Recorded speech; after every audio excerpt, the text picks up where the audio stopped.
kebodohan atau kurangnya ilmu. Itu disebabkan terjadi munculnya aliran-aliran yang sesat. Yang nelpon Tuhan lah, yang WA lah dan lain sebagainya. Ini persoalan serius Pak, bukan main-main. Bayangkan yang begitu saja punya banyak pengikutnya. 23 rakaat jadi 10 menit. Zamannya Umar bin Khattab 23 rakaat itu hampir sampai 3 jam. Loh sekarang kok jadi 10 menit? Yang dibaca apa? Kenapa kok aliran sesat di Indonesia ini begitu luas? Begitu biasa? Karena mereka semua ta'asub. Persoalan penyimpangan akidah ini di akhir zaman sangat serius. Bagaimana saking seriusnya? Muncul yang namanya syirik modern.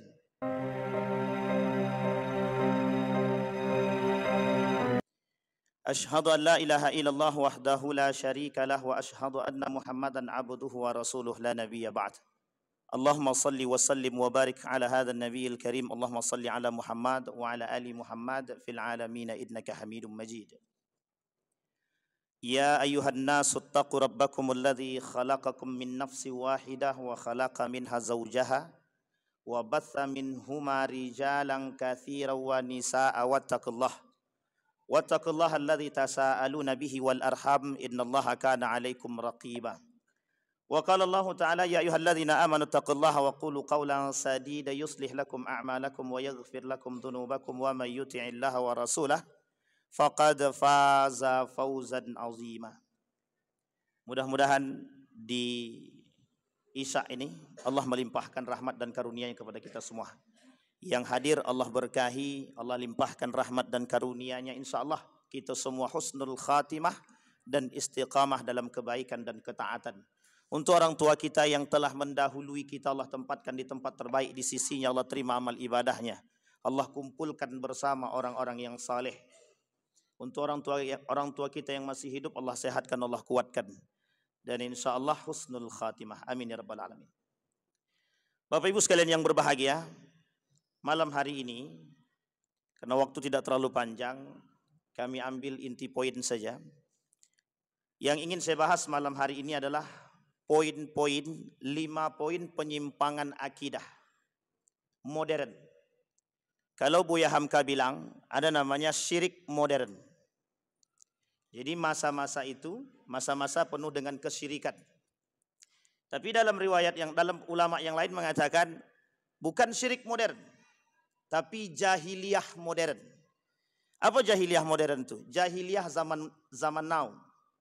Dan ini penting, karena memang posisinya berada di akhir zaman itu serba memang abu-abu. Nabi bilang dalam hadisnya sanawatun khadda'at, akan datang masa kepada umat muslim itu sanawatun khadda'at, masa-masa tipu daya. Sampai Nabi bilang la yubali bima akhadha minal halal am minal haram. Dia tidak tahu apa yang dia pakai, yang dia ambil, halal atau haram tidak tahu. Abu-abu, hitam jadi putih, putih jadi hitam, benar jadi salah, salah jadi betul. Kalau dalam pandangan ulama yang lain dikata ini posisi subhat yang terbesar. Akhir zaman itu posisi subhat terbesar. Yang selamat kata Nabi, tuba lil ghuraba. Lil ghuraba, tuba, beruntunglah. Lil ghuraba, orang-orang yang aneh. Siapa yang aneh?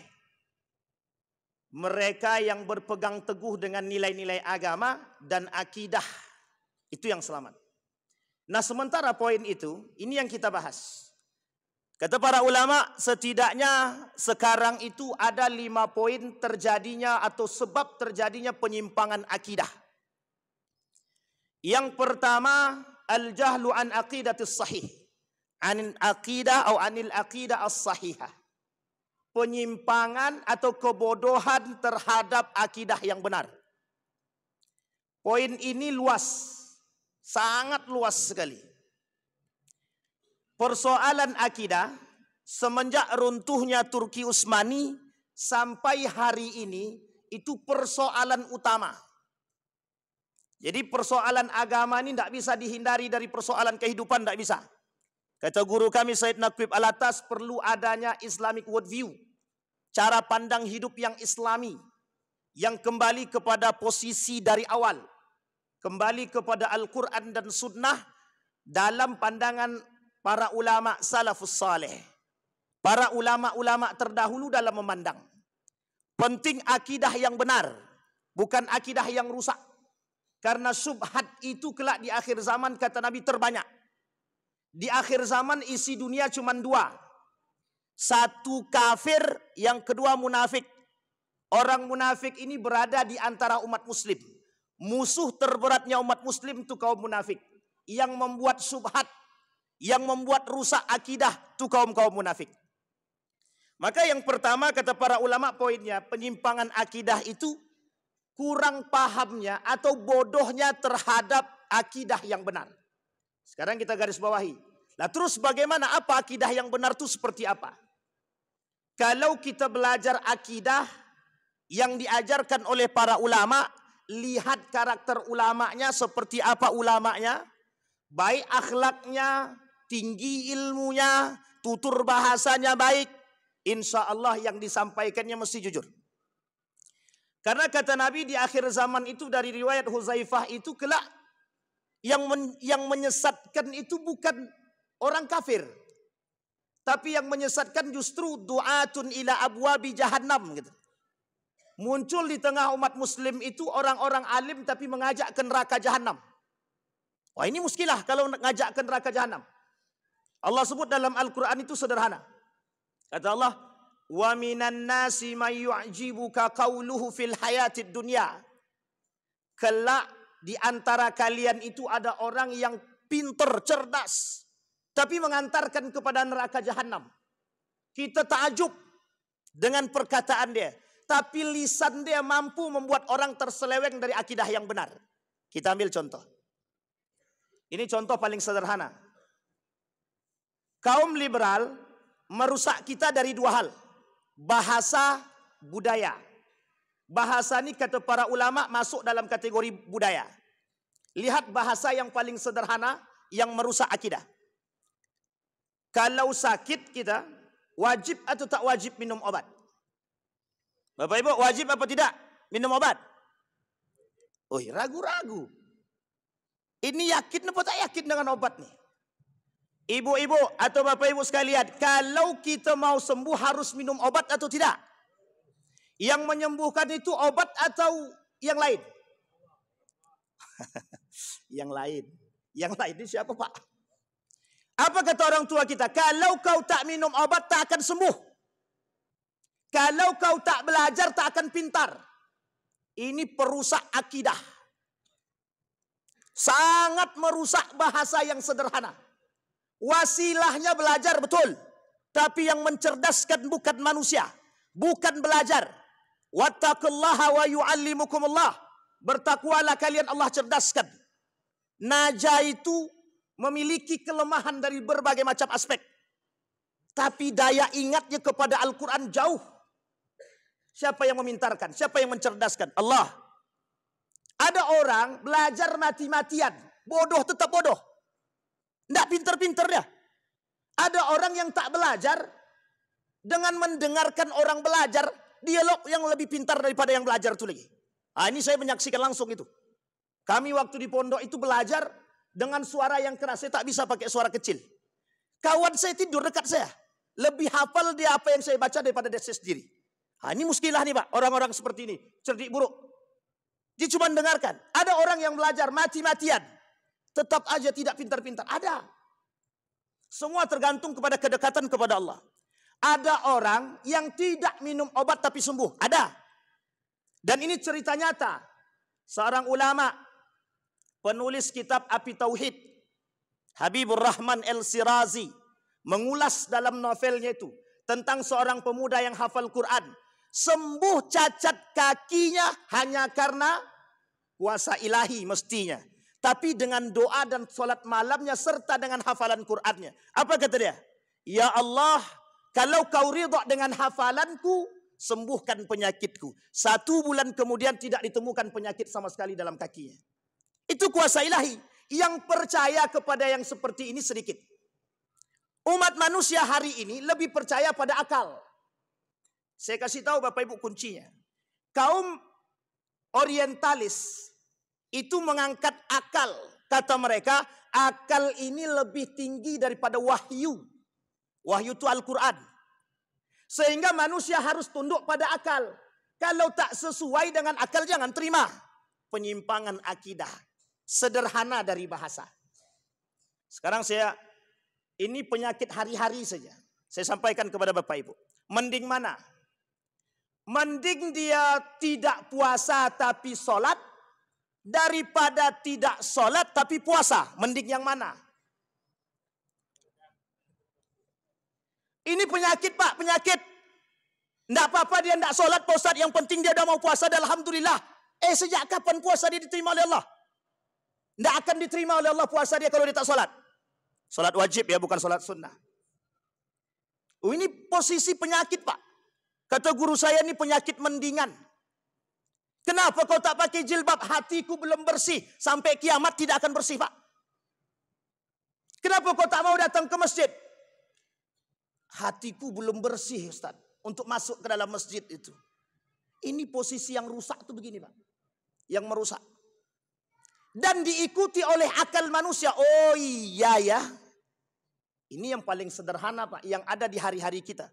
Sehingga manusia mati-matian belajar. Dari pagi sampai malam belajar untuk mencerdaskan. Lupa sholat.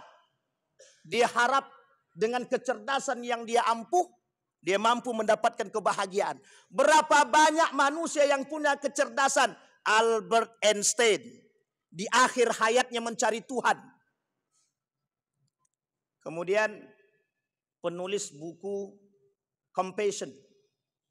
Tentang kalimat Ar-Rahman. Saya lupa nama orang penulisnya ini. Itu ateis. Tapi dia puji Muhammad, dia puji Tuhan Allah. Artinya apa? Dia mencari Allah saking cerdasnya. Tapi dia masih mencari Allah. Imam Al-Ghazali sebelum pindah menjadi ahlu tasawuf itu, dia manusia yang paling cerdas. Mudah bagi dia menghafal itu. Hafal semua Pak, mudah. Sayyid Nursi dalam kitabnya Rasail atau Rasail Nur. Itu cerdas. Tapi di akhir masa hidupnya, dia merasa terganggu, ada yang hilang. Kecerdasan tak mampu memberikan kebahagiaan dalam diri dia. Ini persoalan Pak. Jadi bukan persoalan itu. Maka kita butuh akidah yang benar. Yahudi itu punya dua Pak. Punya dua program. Dan proyek Yahudi ini besar. Bapak sampaikan kemana-mana. Proyek Yahudi itu cuma dua. Pemusnahan atau pemunahan. Yang kedua penguasaan. Jadi kita ini oleh Yahudi mau dipunahkan. Semakin sedikit manusia di muka bumi ini. Karena kelak di akhir zaman kata Nabi, perangnya umat muslim bukan dengan Nasrani. Bukan dengan Buddha, bukan dengan Hindu. Bukan dengan Kongfucu. Dengan Yahudi. Semua persoalan itu Yahudi semua punya. Ini yang masih pakai produk Israel cepat-cepat tobat. Kalau enggak labelnya munafik itu. Yang masih pegang produk-produk yang masih pakai produk-produk Yahudi dan Israel, cepat-cepat tinggalkan. Tidak ada produk yang lain Pak Ustaz, banyak. Tak sejalan dengan badan kami, lebih baik gatal daripada tidak sama sekali. Nanti pertanggungjawaban di akhirat berat. Ini penyimpangan akidah. Yang pertama. Yang kedua, ini baru nomor 1, udah mau habis saja waktunya nih. Yang kedua, penyimpangan akidah yang kedua, sebab penyimpangan akidah yang kedua, ta'asub, fanatik. Fanatik di sini bukan fanatik golongan, bukan fanatik agama, tapi fanatik golongan. Rela berkelahi antara satu dengan yang lain karena fanatisme golongan. Itu fanatisme golongan. Allah sebut la taghlu fi dinikum. Jangan berlebihan dalam urusan agama kalian. Meskipun ini ada kaitannya dengan Bani Israel. Tapi oleh para ulama dijelaskan Wahbah Zuhaili dalam tafsirnya Al-Munir. Kata Wahbah Zuhaili bukan hanya sekedar Bani Israel. Penyebabnya adalah juga itu. Banyak orang yang ta'asub terhadap agama yang berlebihan. Ta'asubiyah tanpa ilmu. Ini saya kasih tahu Bapak Ibu. Dulu ada label yang dilengketkan kepada orang seperti ini. Namanya radikal. Dulu Bapak Ibu saya termasuk asisten peneliti dalam kasus radikalisme. dalam kasus radikalisme. Biaya yang dikeluarkan itu 8 miliar seluruh Indonesia dalam program radikalisme. Kalau Bapak Ibu rajin tahajud, rajin duha, rajin ke masjid, itu namanya radikal. Dan itu tidak salah, boleh, harus sebagai seorang muslim begitu. Yang dilarang adalah radikalisme, ekstremisme, itu yang dilarang dalam agama. Yang ada di belakangnya isme. Karena ada kaitannya dengan asabiyah yang berlebihan. Kalau tidak sejalan dengan kami, sesat masuk neraka. Atau kafir dia. Yang seperti ini, itu karakter manusia Khawarij. Pada masa Ali bin Abi Thalib.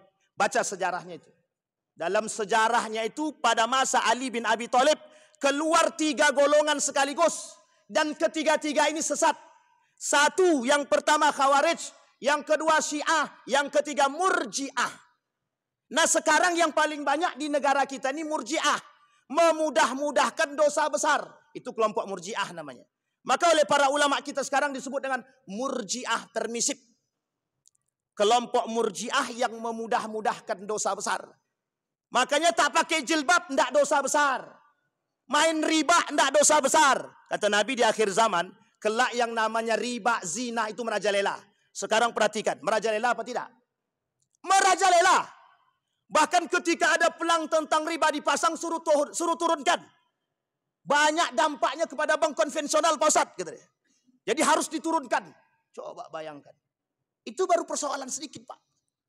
Makanya Bapak Ibu sekalian yang berbahagia, kata Nabi, kelak di akhir zaman itu kemungkaran merajalela. Kenapa diam? Karena kita diam.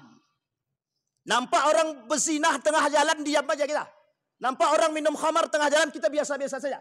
Nampak orang berkelahi, kita diam. Malah kita foto, masukkan ke Facebook. Ini karakter manusia hari ini, Pak. Apatis dan pragmatis. Kata Dr. Mustafa Umar. Ketika kajian beliau di sini. Beliau sampaikan, manusia itu pragmatis. Yang sekarang nih, apatis terhadap dosa-dosa seperti itu. Makanya kata Samsuddin Zahabi, Imam Az-Zahabi itu, ini persoalan dosa besar. Nah, kembali kepada poin kita Bapak Ibu yang kedua tadi. Ta'assub, apa bahasa lainnya? Fanatisme yang berlebihan. Bapak Ibu, kalau fanatik dengan ilmu, kita fanatik terhadap agama dengan ilmu, saya yakin seyakin-yakinnya tidak ada namanya pertikaian dalam agama. Tidak ada. Ulama dahulu berpecah belah pakai ilmu. Orang sekarang berpecah belah karena nafsu. Bukan karena ilmu, karena nafsu. Oh nanti kalau jamaahku pergi ke sana hilang dia. Tidak ada yang ikut aku lagi. Nah ini masalah nih Pak. Karena ke masalah ta'asubiyah inilah Bapak Ibu sekalian yang berbahagia. Ditambah pada poin yang terakhir. Yang ketiga. Kebodohan atau kurangnya ilmu. Itu disebabkan terjadi munculnya aliran-aliran yang sesat. Yang nelpon Tuhan lah. Yang WA lah dan lain sebagainya. Ini persoalan serius Pak, bukan main-main. Bayangkan yang begitu saja punya banyak pengikutnya. 23 rakaat jadi 10 menit. Zamannya Umar bin Khattab 23 rakaat itu hampir sampai 3 jam. Lu sekarang kok jadi 10 menit? Yang dibaca apa? Ya enggak dibaca apa-apa. Bisa dipahami Bapak Ibu. Kenapa kok aliran sesat di Indonesia ini begitu luas? Begitu biasa? Karena mereka semua ta'assub. Nampak orang pintar sedikit, wow pintar banget, cerdas. Mudah kaget Pak, gampang. Orang Indonesia ini gampangan Pak. Nampak orang bergelar profesor sedikit, wow. Dia belum tahu tuh profesor yang seperti apa. Bayangkan seorang profesor bisa percaya kepada seorang pemuda yang bisa mengeluarkan atau menggandakan uang dari bajunya. Itu gelarnya profesor Pak. Kalau kita katakan yang mengantri dengan batunya siapa? Ponari itu bukan sedikit, ribuan manusia yang mengantri di belakang batunya Ponari untuk dicelupkan batu ke dalam air ini kalau diminumkan sehat. Ini bukan penyimpangan lagi Pak. Sampai di sini bisa dipahami Bapak Ibu. Maka kata Buya Hamka, persoalan penyimpangan akidah ini di akhir zaman sangat serius. Bagaimana saking seriusnya? Muncul yang namanya syirik modern. Ini Pak, ini syirik modern namanya. Yang saya pegang ini namanya syirik modern. Tuhan baru. Tuhan baru manusia hari ini bukan patung, bukan matahari, bukan pohon, bukan laut, bukan binatang. Manusia hari ini mentuhankan manusia itu sendiri. Si anu itu punya kekuasaan, aku harus datang kepada dia. Kalau bukan karena dia tidak ada yang mampu membantu aku. Hilang Tuhannya di situ, Pak. Hilang Allahnya, Pak. Tidak ada lagi Allah di situ. Manusia punya masalah langsung datang kepada manusia, bukan datang kepada Allah. Datang kepada manusia. Itu yang pertama. Yang kedua, Tuhannya, alat komunikasi. Kalau tidak ada internet hari ini, stres anak muda kita sekarang, Pak. Stres. Aku tak punya itu. Ya Allah ya Rabb. Yang ketiga. Ini kalau panjang-panjang mati kena marah kita nih. Yang terakhir, Pak. Yang terakhir. Yang ketiga. Itu duit. Duit. Kata Imam Al-Ghazali. Yang membuat manusia berharga dan terhormat di akhir zaman. Kata Imam Al-Ghazali. Itu duit. Bukan iman. Jadi siapapun yang bisa memiliki duit banyak. Mau muslim dia atau tak muslim dia. Itu akan menjadi terhormat. Bayangkan Pak. Non muslim masuk masjid bawa duit bisa dicium tangannya Pak. Sama pimpinan, sama orang-orang berpeci Pak. Itu non muslim. Bagaimana kalau muslim yang tak punya duit? Tidak dipandang. Makanya guru ngaji tak dipandang orang Pak. Guru ngaji tak dipandang orang hari ini. Padahal yang mengajarkan fondasi kelak di akhirat. Pertanggungjawabannya di akhirat. Tapi orang yang datang bawa duit dicium tangannya Pak. Maka kata Imam Al-Ghazali. Innad darahima taksuri jalan mahabatan wa majalasah. Orang yang punya duit hari ini menjadi manusia spesial di hadapan manusia. Kecuali illa man rahima rabbi kata Allah. Kecuali orang yang memang oleh Allah dijaga iman dan hatinya. Kesimpulan dari apa yang saya sampaikan. Pertahankan akidah. Jadilah manusia yang aneh di akhir zaman yang tetap berpegang teguh dengan itu. Meskipun di tengah kita manusia tidak berpegang teguh dengan hal demikian. Karena kata Dr. Mustafa Umar, kelak semua itu tinggal pilih. Mau pilih golongan yang sedikit atau yang besar. Yang besar ini munafik dan kafir, yang kecil ini kelompok yang beriman. Tinggal kita sendiri yang memilih. Perkuat iman, teguhkan akidah, insya Allah kita semua termasuk dalam golongan orang-orang yang selamat. Fa'tabiru ya ulil absar la'allakum tuflihun. Assalamualaikum warahmatullahi wabarakatuh.